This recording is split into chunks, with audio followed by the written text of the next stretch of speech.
வணக்கம் தோழர். வணக்கம். இன்றைக்கி உலக அரசியலில் எண்ணெய் வளமிக்க அரபு நாடுகள், அதில் குறிப்பாக இஸ்ரேல் பாலஸ்தீனம் என்று போர் இருந்தது. இப்போ இஸ்ரேல் ஈரான் சொல்லிட்டு மாறி போயிருக்கு. இந்த போருக்கான காரணம் ரெண்டு நடக்குது, ரெண்டுமே நடக்குது. ஆமாம், இஸ்ரேல் பாலஸ்தீனத்தையும் ஹமாஸ் பகுதியும் தாக்குறான், ஈரானையும் தாக்குறாங்க. இதுக்கு உடனடியான காரணம் என்னன்னு சொல்ல நினைக்கிறீங்க? தோழர், நம்ம ரொம்ப நாளைக்கு பிறகு சந்திக்கிறோம். கண்டிப்பாக. ஆமாம், இதை நீங்கள் இந்த கேள்வி ரெண்டு விதமாக அதை பார்க்கணும். ஒன்று என்னென்னா, அரபு நாடுகளுடைய எண்ணெய் வளம் அது முழுவதும் இன்று வரை ஏகாதிபத்திய நாட்டினுடைய எண்ணெய் நிறுவனங்களுடைய கட்டுப்பாட்டில் இருக்குது. அதனுடைய மார்க்கெட்டிங்கோ எல்லாமே அவங்க கண்ட்ரோலில் இருக்குது. அந்த நாட்டில் அந்த எண்ணெய் வளத்தில் இருக்கக்கூடிய அந்த நாடுகள் ஒவ்வொன்றும் தங்களுடைய எண்ணெய் வளத்தை தாங்கள் முன்னேறுவதற்கு பயன்படுத்துவதற்கு பதிலாக ஏகாதிபத்திய நாடுகள்லாம் கொழுக்கிறதாக நிச்சயம் அவங்க எதிர்க்கத்தானே செய்வாங்க. இல்லை, அந்த முரண்பாடு இந்த யுத்தத்துக்கு அடிப்படையானது. எண்ணெய் வளத்தை தங்களுடைய வைக்க வேண்டும் என்று கருதக்கூடிய ஏகாதிபத்தியவாதிகள் குரூப் 7 சொல்கிறாங்க அந்த நாட்டை.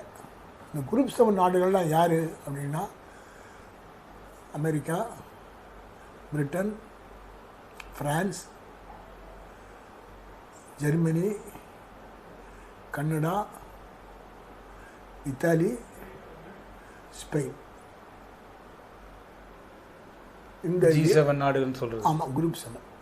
இந்த குரூப் 7 நாடுகள் முழுவதுமே என்னென்னா ஒரு இராணுவ கூட்டு வச்சுருக்காங்க. வட அட்லாண்டிக் செக்யூரிட்டின்னு. இந்த வட அட்லாண்டிக் இராணுவ கூட்டு என்பது உலகம் முழுவதையும் தங்களுடைய கட்டுப்பு இருக்க வேண்டும் என்று கருதக்கூடிய குரூப் 7 நாடுகள். அது வர்த்தகமானாலும் இல்லை நாணய பரிவர்த்தனை ஆனாலும் எல்லாம் அவங்க கட்டுப்பாட்டில் இருக்கணும்.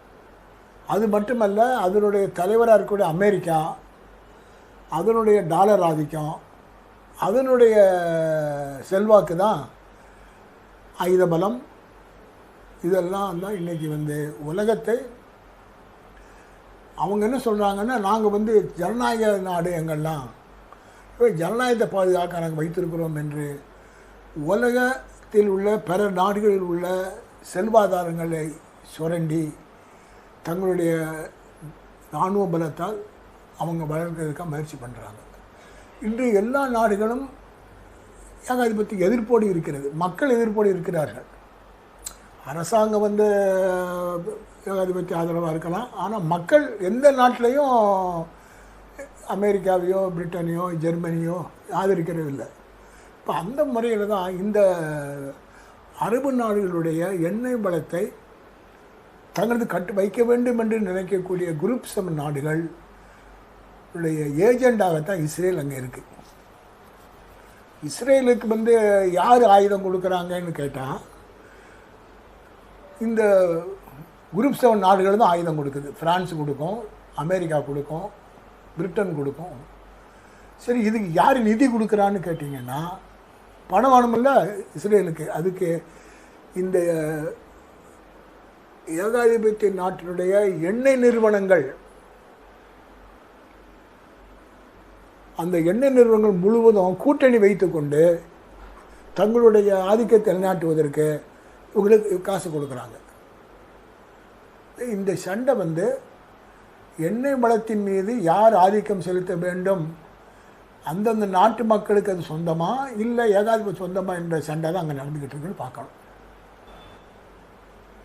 தோழர், போரோட காரணத்தை தெளிவாக சொல்லிட்டீங்க.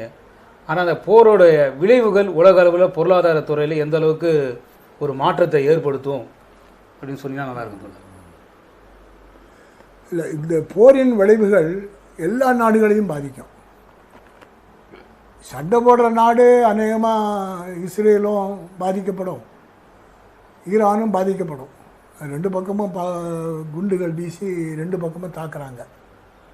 ரெண்டாவது, இவங்க கையில் இருக்கிற ஆயுதமும் இஸ்ரேலுடைய முக்கியமான இடங்கள் அடிக்குது. அதோட முக்கியமான விஷயம் என்னன்னு கேட்டால், இஸ்ரேல் வந்து ரொம்ப நாளாக பெருமைப்பட்டு கொண்டிருந்தாங்க. அவங்க நாட்டுக்குள்ளே எந்த ஏவுகணை போனாலும் அதை தடுத்து நிறுத்துறதுக்கான ஏற்பாடு வச்சுருந்தாங்க. அயர்ன் டோம்னு பேர் இருக்கு. அந்த அயர்ன் டோமை ஏற்கனவே ஹமாஸ் இவங்க இருக்காங்க இல்லையா, காசா இது பாலஸ்தீனத்தில் ஹமாஸ் அவங்க உடைச்சிட்டாங்க. அதே பாணியில் இப்போ ஈரானும் உடைச்சிடுது. எனவே இந்த யுத்தம் நீடிக்க நீடிக்க இஸ்ரேலுக்கும் பாதிப்பு வரும், ஈரானும் பாதிப்பு வரும். ரெண்டு பக்கமும் ஏராளமான சேதம் வரும். ஆனால் அது மட்டுமல்ல, பொருளாதார ரீதியாக நீங்கள் பார்க்கணும்.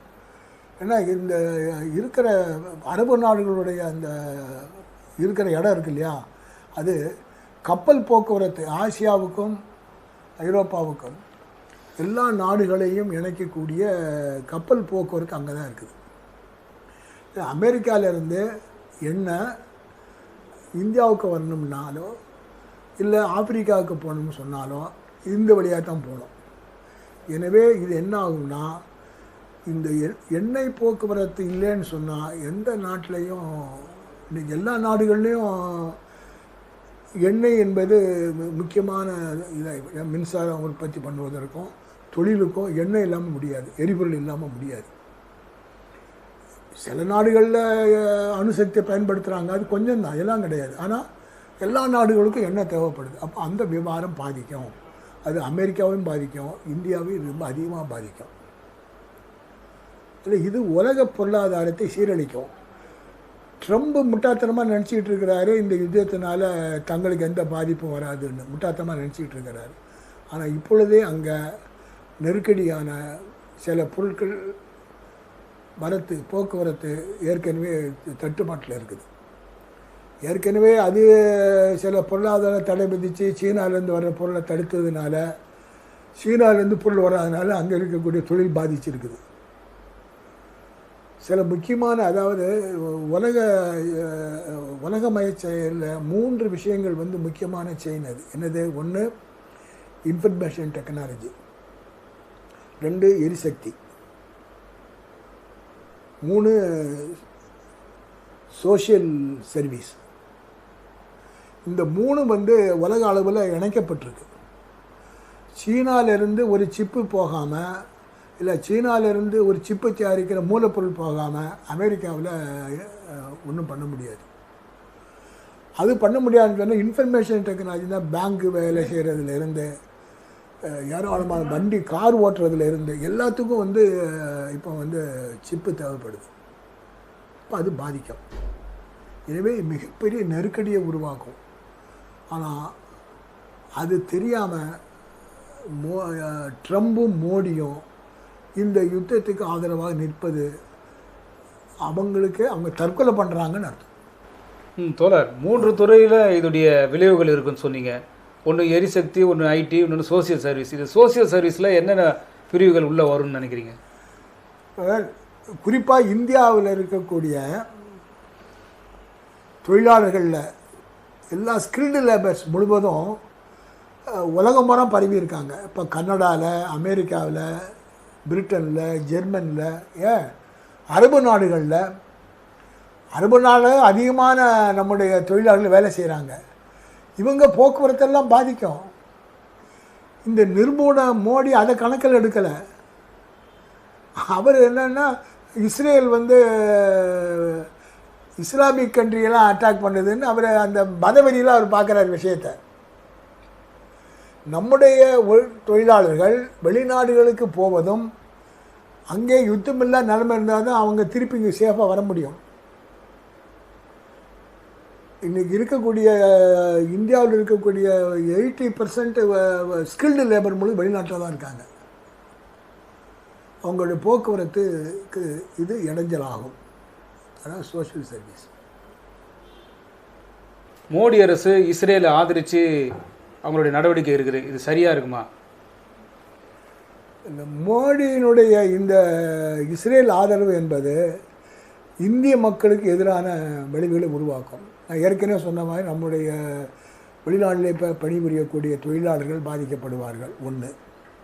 2, மோடி வந்து இஸ்ரேலுக்கு ஆதரிப்பதுனால ஈரான் வந்து கேட்குறாங்க மோடிகிட்ட வந்து, என்னங்க நீங்கள் வந்து ஆயுதம் கொடுக்குறீங்க, ஆயுதம் கொடுக்காதீங்க, நீங்கள் வந்து 2 பேரும் கண்டிக்கிற ஆட்சி அப்படின்னு ஆயுதம் கொடுக்காதீங்கன்னு சொன்னபோது இவர் என்ன சொல்கிறாரு, மோடி என்ன சொல்லியிருக்காரு, நான் எங்களுக்கு அவங்களுக்கு வர்த்தக உறவு இருக்குது, அந்த வர்த்தக உறவை நான் முறியடிக்க முடியாது, ஒப்பந்தம் இருக்குது என்று ஆயுதங்களுக்கு உதவி செய்கிறார். அது பெருமையாக சொல்கிறாரு. நாங்கள் இந்தியா வந்து இஸ்ரேலுக்கு ஆயுத உதவி செய்வதை ஒரு மிகப்பெரிய மனித விரோத செயல் என்பதை நம்ம கண்டிக்கணும். இன்று இந்தியாவுக்கு ஒரு நல்ல வாய்ப்பு கிடைத்திருக்கிறது. பஞ்சசீல கொள்கை என்று ஒரு கொள்கையை பின்பற்றிய இந்தியா இன்று உலகம் முழுவதும் யுத்தமில்லாத ஒரு உலகத்தை உருவாக்குவதற்கு உண்மையில் என்ன சொல்லியிருக்கணும், ஈரானை அணு ஆயுதம் செய்து தடுப்போம், இஸ்ரேலுக்கு அணு ஆயுதத்தை புதைப்போம்னு சொல்லியிருக்கணும்.